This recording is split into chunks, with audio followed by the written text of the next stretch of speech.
Swaraj news కి స్వాగతం. నేను రేవతి. ముందుగా ముఖ్యాంశాలు.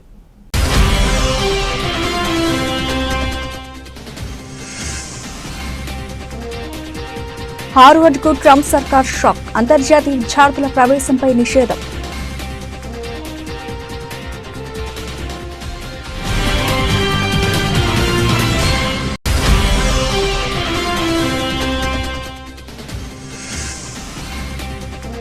పహల్గాం దాడి వెనుక పాక్ ఆర్మీ చీఫ్ మతతత్వం. జయశంకర్ సంచలన ఆరోపణ.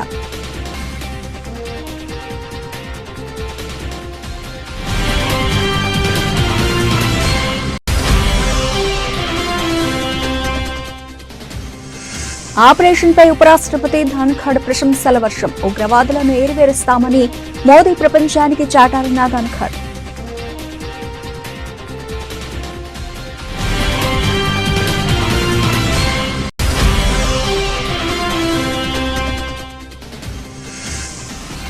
హైదరాబాద్ కు 13,954 కోట్ల రూపాయలు. త్వరలో అభివృద్ధి పనులు ప్రారంభిస్తాం. సమీక్షలో డిప్యూటీ సీఎం భట్టి.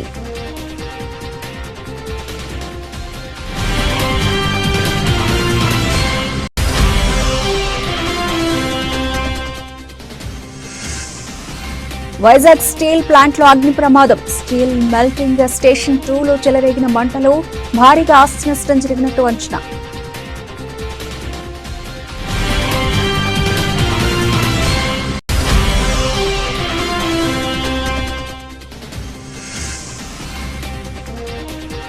సంచలనం రేపుతున్న national herald case. ED chargesheet లో సీఎం రేవంత్ పేరు.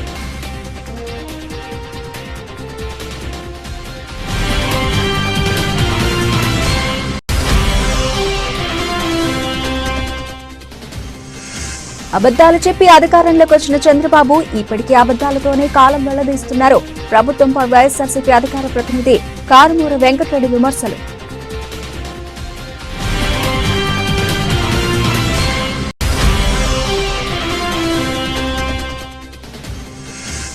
హుస్నాబాద్ లో రాత్రి కురిసిన వర్షానికి ఇళ్లలోకి, షాపుల్లోకి నీళ్లు వచ్చిన ప్రాంతాన్ని పరిశీలించిన మంత్రి పొన్నం ప్రభాకర్ తక్షణ తీసుకోవాల్సిన చర్యలపై అధికారులకు పలు సూచనలు.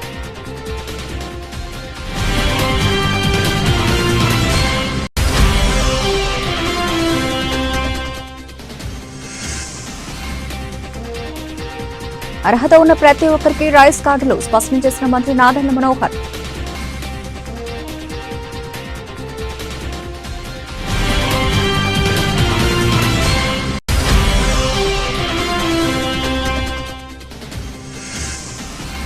లక్నో సంచలనం. టైటాన్స్ పై 33 పరుగుల తేడాతో గెలుపు. అద్భుత శతకంతో అలరించిన మిచెల్ మార్ష్.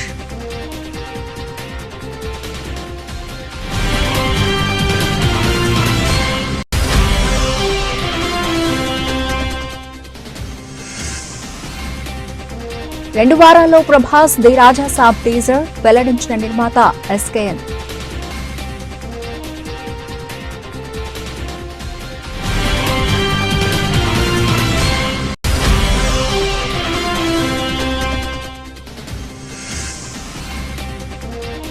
మళ్లీ పెరిగిన బంగారం, వెండి ధరలు. పొల్లెల సీజన్ వేళ పైకి వెళుతున్న పసిడి ధరలు.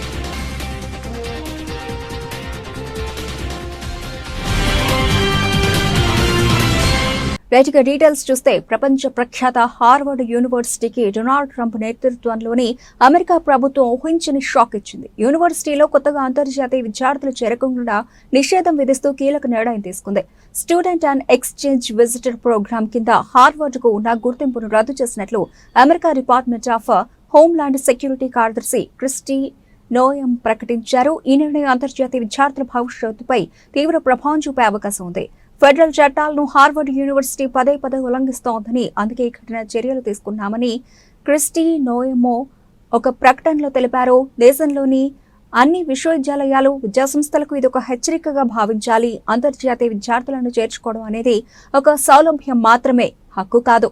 ఫెడరల్ చట్టాలను పాటించడంలో హార్వర్డ్ విఫలమైందన్న ఆ సౌలభ్యాన్ని రద్దు చేశామని ఆమె పేర్కొన్నారు. సోషల్ మీడియా ప్లాట్ఫామ్ ఎక్స్ లో కూడా క్రిస్టోనోయం ఈ విషయంపై స్పందించారు. వైవిధ్యం, సమానత్వం, చేరిక, డైవర్సిటీ, ఈక్విటీ అండ్ ఇంక్లూజన్ కార్యక్రమాలను తొలగించాలని, అంతర్జాతీయ విద్యార్థుల భావజాల సంబంధిత అంశాలపై నిఘా పెట్టాలన్న డిమాండ్లను హార్వర్డ్ తిరస్కరించింది. దీంతో ఏప్రిల్లోనే హార్వర్డ్కు అంతే $2.2 బిలియన్ ఫెడరల్ గ్రాంట్లను ప్రభుత్వం నిలిపివేసింది. ఇప్పుడు student and exchange visitor program సర్టిఫికెట్ను కోల్పోయారని ఆమె పోస్టు చేశారు. జమ్మూ కాశ్మీర్లోని పహల్గాంలో ఏప్రిల్ 22న జరిగిన ఉగ్ర దాడి వెనుక పాకిస్తాన్ ఆర్మీ చీఫ్ అసీం మునీర్ తీవ్ర మతతత్వ దృక్పథం ఉందని భారత విదేశాంగ శాఖ మంత్రి ఎస్ జయశంకర్ ఆరోపించారు. ఆ ఉగ్రదాడికి దారితీసింది మునీర్ యొక్క మతతత్వమేనని ఆయన అన్నారు. ఈ దాడిలో ఉగ్రవాదులు మతాన్ని ప్రాతిపదికగా చేసుకుని 26 మంది అమాయక పౌరులను దారుణంగా హత్య చేశారని ఆయన గుర్తు చేశారు. కశ్మీర్ ఆర్థిక వ్యవస్థకు మూలాధారమైన పర్యాటకాన్ని దెబ్బతీయడానికి ఉద్దేశపూర్వకంగా మత ఘర్షణలు సృష్టించడానికి ఈ దాడికి పాల్పడ్డారని జయశంకర్ తెలిపారు. పాకిస్తాన్ ఆర్మీ చీఫ్ అసీం మునీర్ ఇటీవల చేసిన వ్యాఖ్యలు కూడా ఆయన మతతత్వ వైఖరిని స్పష్టం చేస్తున్నాయని ఆయన అన్నారు. తాము హిందువుల కంటే భిన్నమని మీ పిల్లలకు బోధించండి అని పాక్ పౌరులకు మునీర్ పిలుపునివ్వడం, కశ్మీర్ను పాకిస్తాన్ జీవనాడిగా అభివర్ణించడం వంటివి ఉద్రిక్తతలను మరింత పెంచాయని జయశంకర్ పేర్కొన్నారు. పాకిస్తాన్ ఆర్మీ చీఫ్ వ్యక్తం చేసిన అభిప్రాయాలకు ఉగ్రవాదుల చర్యలకు మధ్య స్పష్టమైన సంబంధం ఉందని ఆయన నొక్కి చెప్పారు. ఇదే సమయంలో పీఓకే భారత్లో అంతర్భాగమని, దాన్ని పాకిస్తాన్ తిరిగి అప్పగించాలని జయశంకర్ మరోసారి డిమాండ్ చేశారు. పహల్గాం ఉగ్రదాడి నేపథ్యంలో భారత సైన్యం చేపట్టిన ఆపరేషన్ సింధూర్ను ఉపరాష్ట్రపతి జగదీప్ ధన్ఖడ్ ప్రశంసించారు. ఈ ఆపరేషన్ ద్వారా ఉగ్రవాదానికి శిక్ష తప్పదని, ఉగ్రమూకలు ఎక్కడ నక్కినా ఏరివేస్తామనే బలమైన సందేశాన్ని ప్రధానమంత్రి నరేంద్ర మోదీ పొరుగు దేశాలతో పాటు యావత్ ప్రపంచానికి ఇచ్చారని ఆయన అన్నారు. ఇప్పటి భారతదేశం ఎంతో భిన్నమైనదని, పూర్తి ఆత్మవిశ్వాసంతో, ధైర్యంతో ముందుకు సాగుతోందని పేర్కొన్నారు. ఉగ్రవాదం విషయంలో ఏమాత్రం ఉపేక్షించే ప్రసక్తే లేదని ఆయన స్పష్టం చేశారు.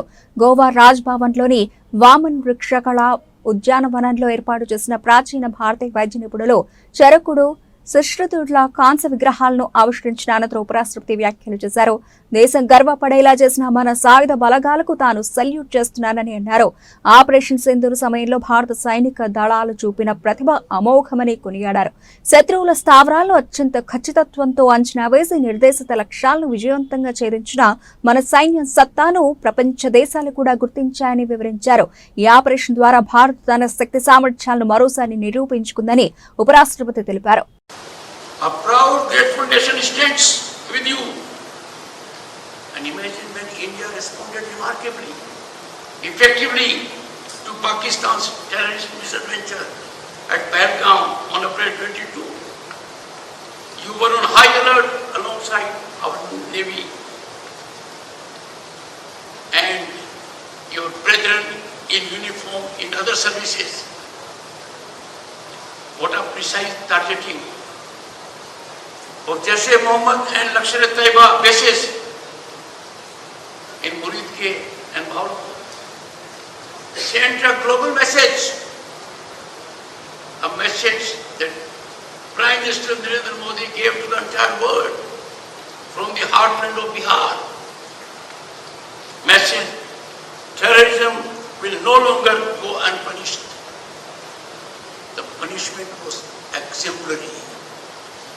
The strike was deep in the territory, beyond international border, keeping in mind our ethos to target only terrorists. What a satisfaction for everyone. High achievement of Sindoor operation.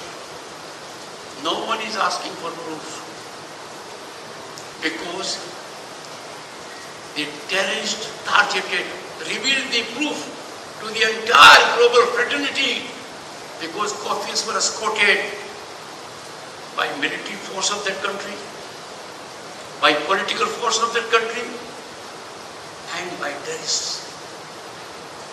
A great achievement, perhaps unrivaled in the annals of democratic functioning.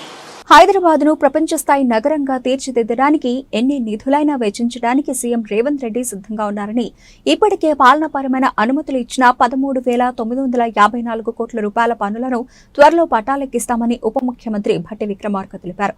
నగరంలో 3 ప్రాంతాల్లో metro విస్తరణకు 19,579 కోట్ల రూపాయలతో కేంద్రానికి ప్రతిపాదనలు పంపినట్లు చెప్పారు. గురువారం ఆయన మంత్రి పొన్నం ప్రభాకర్ తో కలిసి సచివాలయంలో పాత బస్తీ అభివృద్ధిపై సమీక్ష నిర్వహించారు. 7,400 కోట్ల రూపాయలతో 20 టీఎంసీల గోదావరి జలాలను హైదరాబాద్కు తీసుకురానున్నామని తెలిపారు. యాకత్పురాలో 50 పడకల ఆసుపత్రి భవన నిర్మాణానికి కావాల్సిన స్థలానికి తక్షణమే ఎన్ఓసీ ఇవ్వాలని జీహెచ్ఎంసీ కమిషనర్ను ఆదేశించారు. కాగా నిరుద్యోగ యువత కోసం రాష్ట్ర ప్రభుత్వం ప్రారంభించిన రాజీవ్ యువ వికాసం పథకానికి బ్యాంకర్లు సహకరించాలని బట్టి విజ్ఞప్తి చేశారు. గురువారం రాష్ట్ర స్థాయి బ్యాంకర్ల కమిటీ సమావేశంలో ఆయన మాట్లాడారు. జూన్ 2న రాష్ట్ర అవతరణ దినోత్సవాన్ని పురస్కరించుకుని రాష్ట్రంలోని 5 లక్షల మంది నిరుద్యోగ యువతకు ఈ పథకం మంజూరు పత్రాలు అందించాలని నిర్ణయించినట్లు తెలిపారు. ఈ పథకానికి రాష్ట్ర ప్రభుత్వం 6,250 కోట్ల రూపాయలు సబ్సిడీ రూపేణా ఇవ్వనుందని తెలిపారు. స్వయం సహాయక సంఘాల మహిళలకు వడ్డీ లేకుండా 20,000 కోట్ల రూపాయలకు పైగా రుణాలు ఇచ్చామని, రానున్న 4 ఏళ్లలో 1,00,000 కోట్ల రూపాయల రుణాలు ఇవ్వనున్నామని తెలిపారు. విశాఖ స్టీల్ ప్లాంట్లో ఈ ఉదయం భారీ అగ్ని ప్రమాదం సంభవించింది. ప్లాంట్లోని స్టీల్ మెల్టింగ్ స్టేషన్ 2 విభాగంలో ఒక్కసారిగా మంటలు చెలరేగాయి. దీంతో అక్కడ దట్టమైన పొగలు అలుముకున్నాయి. ప్లాంట్ వర్గాల సమాచారం ప్రకారం SMS2లోని ఒక పైప్ లైన్ దెబ్బతినడంతో ఆయిల్ లీక్ అయి మంటలు వ్యాపించాయి. ప్రమాదాన్ని గమనించిన సిబ్బంది వెంటనే అప్రమత్తమై అగ్నిమాపక విభాగానికి సమాచారం అందించారు. ఘటనా స్థలానికి చేరుకున్న స్టీల్ ప్లాంట్ అగ్నిమాపక దళాలు రెస్క్యూ టీంలు మంటలను అదుపులోకి తెచ్చేందుకు తీవ్రంగా ప్రయత్నిస్తున్నాయి. ఈ ఘటనలో ఎలాంటి ప్రాణ నష్టం జరగకపోవడంతో అంతా ఊపిరి పీల్చుకున్నారు. అయితే భారీగా ఆస్తి నష్టం జరిగినట్లు ప్రాథమికంగా అంచనా వేస్తున్నారు. ప్రమాద తీవ్రత, నష్టంపై పూర్తి వివరాలు తెలియాల్సి ఉంది.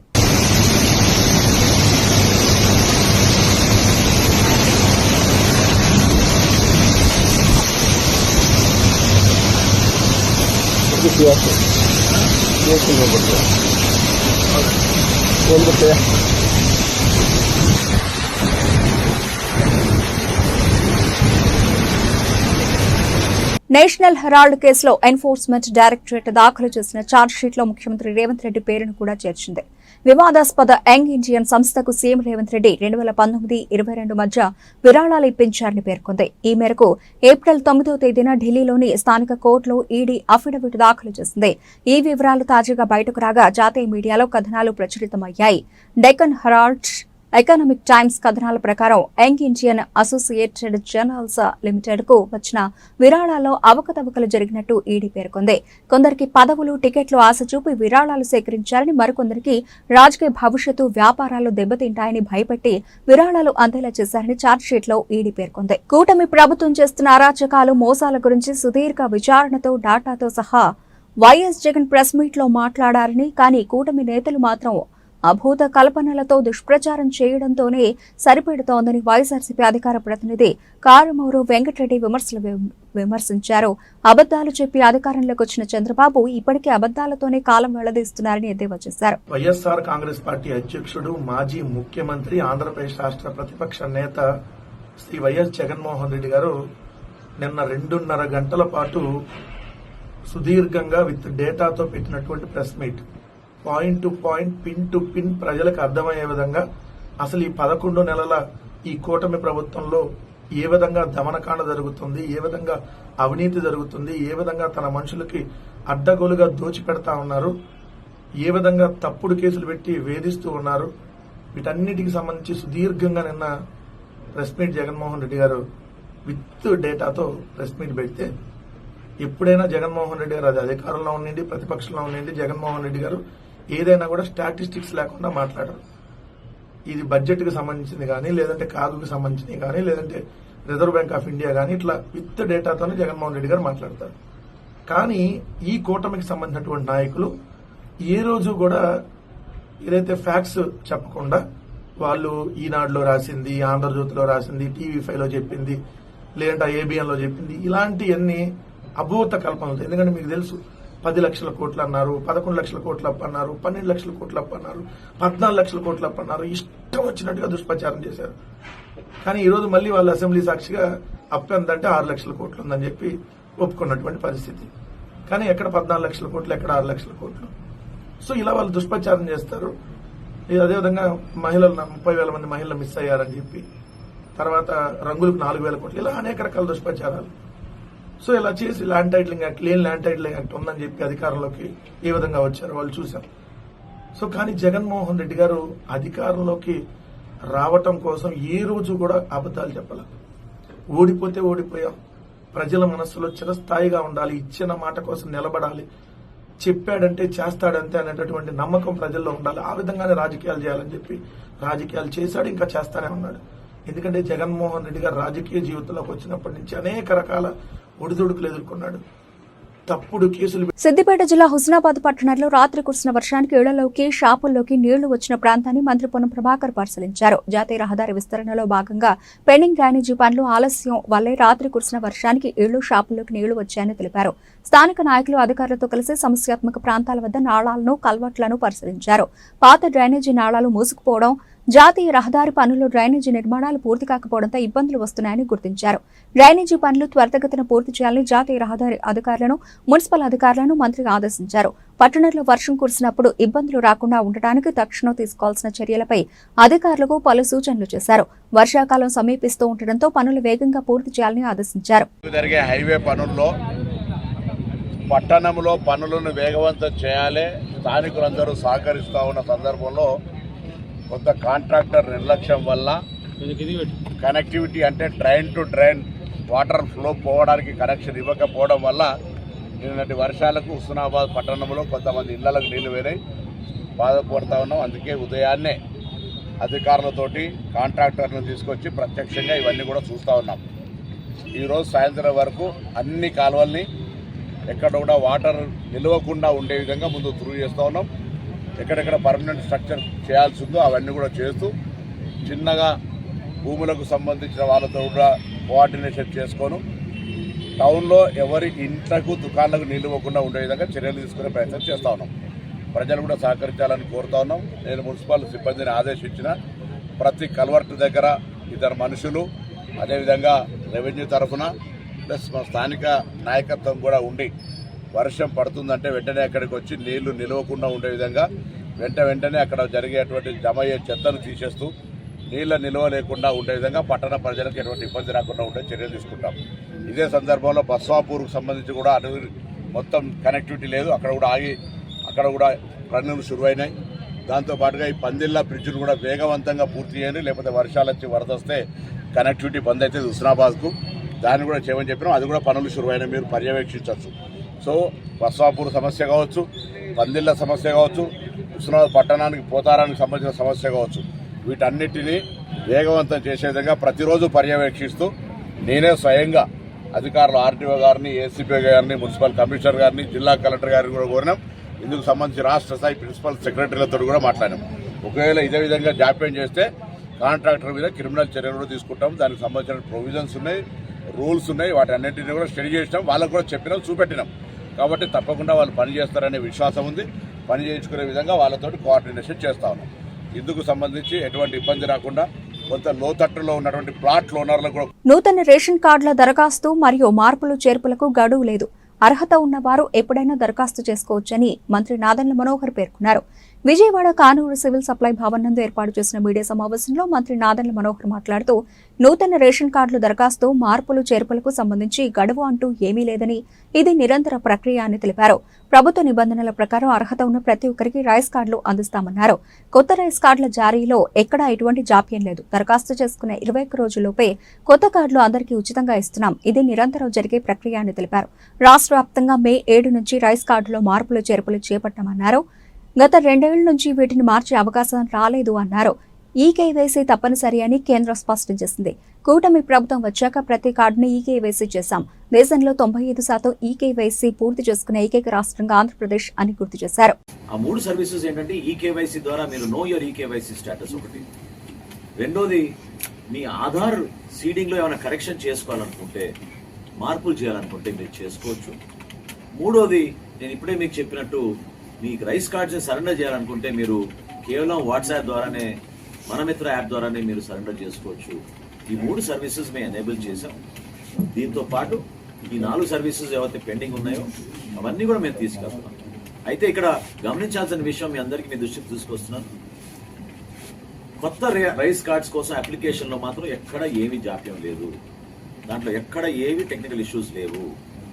ఈ రోజు వరకు వచ్చిన 60,791 రైస్ కార్డ్ అప్లికేషన్లు ఖచ్చితంగా మేము 21 రోజుల లోపే వాటిని మేము ప్రాసెస్ చేసి మేము జూన్ మాసంలో ఇవ్వబోయే కొత్త రైస్ కార్డులు, స్మార్ట్ కార్డులు ఏవైతే ఇస్తున్నామో వాటితో పాటు ఇవి కూడా మేము రెడీ చేసుకుంటాం.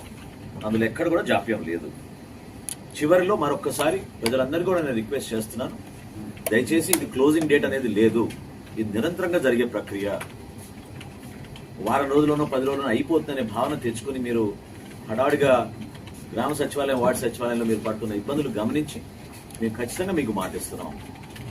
రాబోయే రోజుల్లో కూడా ఈ సర్వీసెస్ మరింత మెరుగుపరుచుకునే విధంగా క్షేత్రస్థాయిలో ఎక్కడ మీకు ఇబ్బంది కలగకుండా ఉండడానికి కోసం వీలైనంత త్వరలో కేవలం వాట్సాప్ ద్వారానే మీరు ఈ సర్వీసెస్ పొందుపరుచుకునే విధంగా మా పౌర సరఫరా శాఖ నుంచి తప్పకుండా మీకు అందుబాటులో ఉండేటట్టు ఈ నిర్ణయం తీసుకుంటామని మనస్ఫూర్తిగా ఈ సందర్భంగా ప్రతి ఒక్కరికి కూడా తెలుపుతాం.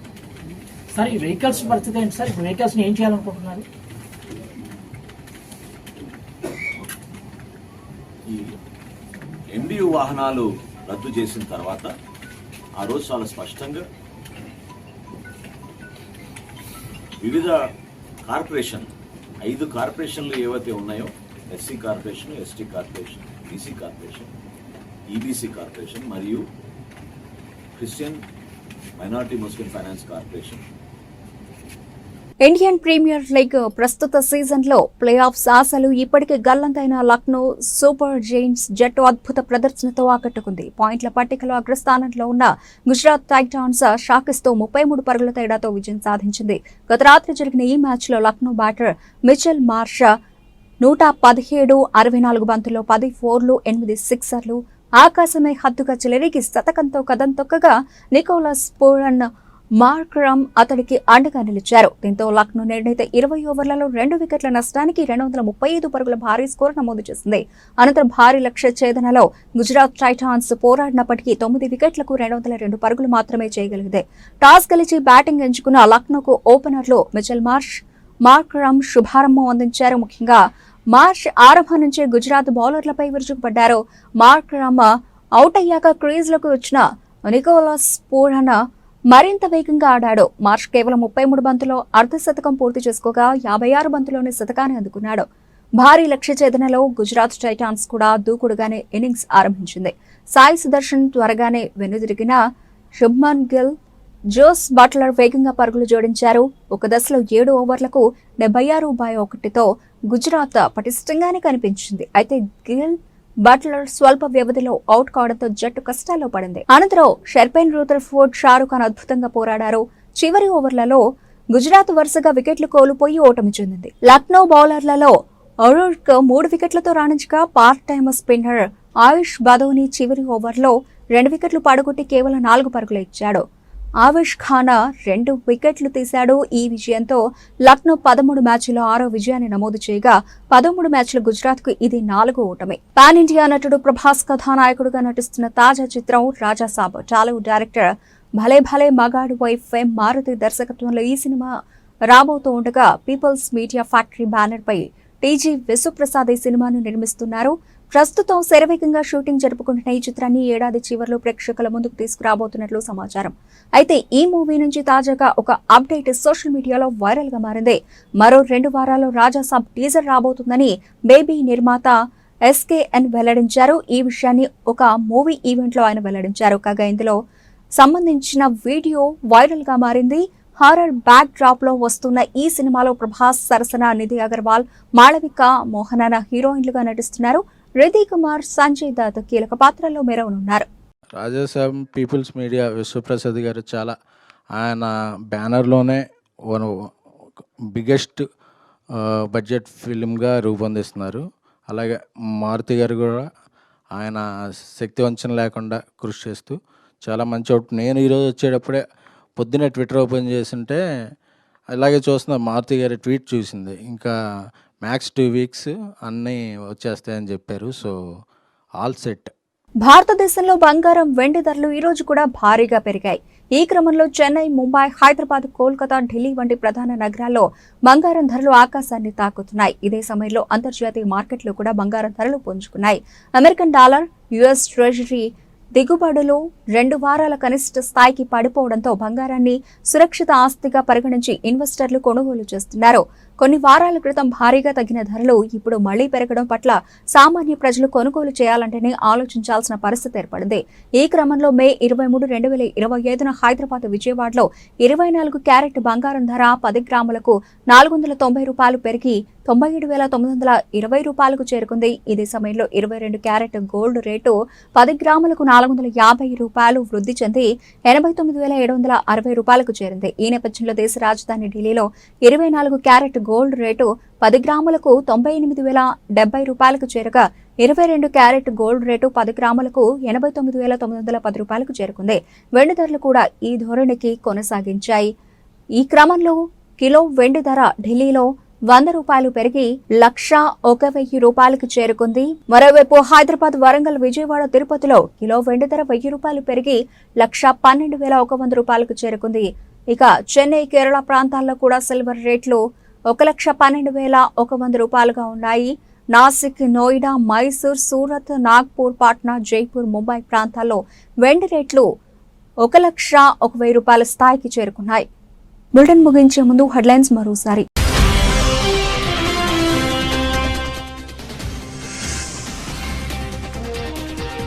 హార్వర్డ్ కు ట్రంప్ సర్కార్ షాక్. అంతర్జాతీయ విద్యార్థుల ప్రవేశంపై నిషేధం.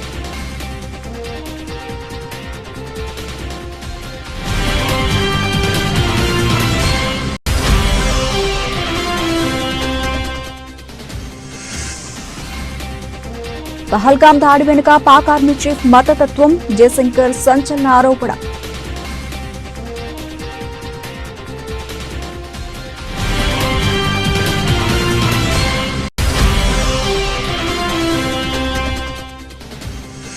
ఆపరేషన్ పై ఉపరాష్ట్రపతి ధన్ఖడ్ ప్రశంసల వర్షం. ఉగ్రవాదులను ఏరివేరుస్తామని మోదీ ప్రపంచానికి చాటాలన్న ధన్ఖడ్.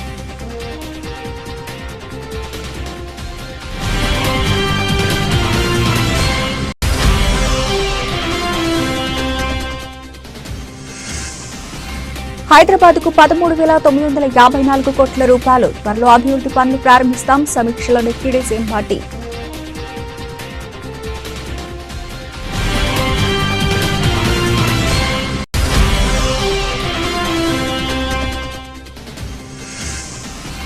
వైజాగ్ స్టీల్ ప్లాంట్లో అగ్ని ప్రమాదం. స్టీల్ మెల్టింగ్ స్టేషన్ 2లో చెలరేగిన మంటలు భారీగా ఆస్తి నష్టం జరిగినట్టు అంచనా.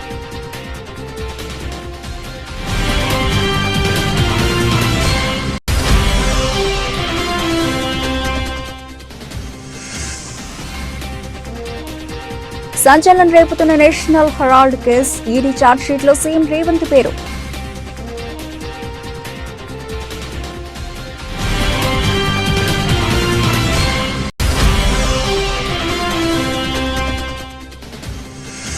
అబద్దాలు చెప్పి అధికారంలోకి వచ్చిన చంద్రబాబు ఇప్పటికీ అబద్దాలతోనే కాలం వెళ్లదీస్తున్నారు. ప్రభుత్వంపై వైఎస్ఆర్సీపీ అధికార ప్రతినిధి కారుమూరి వెంకటరెడ్డి విమర్శలు.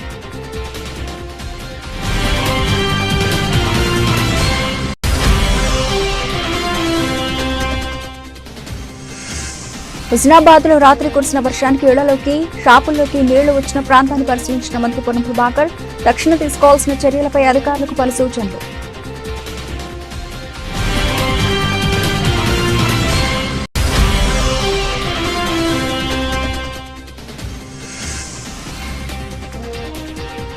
అర్హత ఉన్న ప్రతి ఒక్కరికి రైస్ కార్డులు స్పష్టం చేసిన మంత్రి నాదెండ్ల మనోహర్.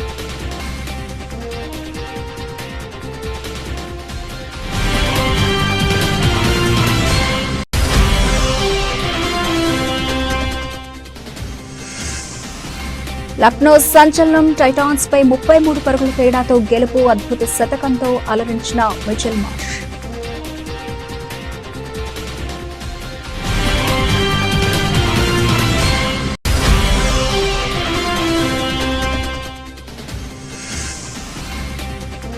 రెండు వారాల్లో Prabhas the Raja Saab teaser వెల్లడించిన నిర్మాత ఎస్కేఎన్.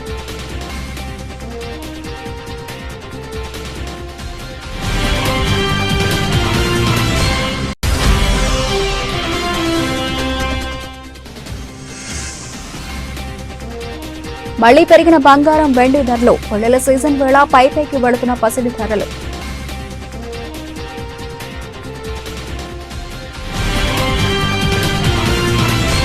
ఇవి ఇప్పటివరకు నా అప్డేట్స్. మరిన్ని అప్డేట్స్ తో మళ్ళీ కలుద్దాం. అంతవరకు సెలవు. నమస్తే.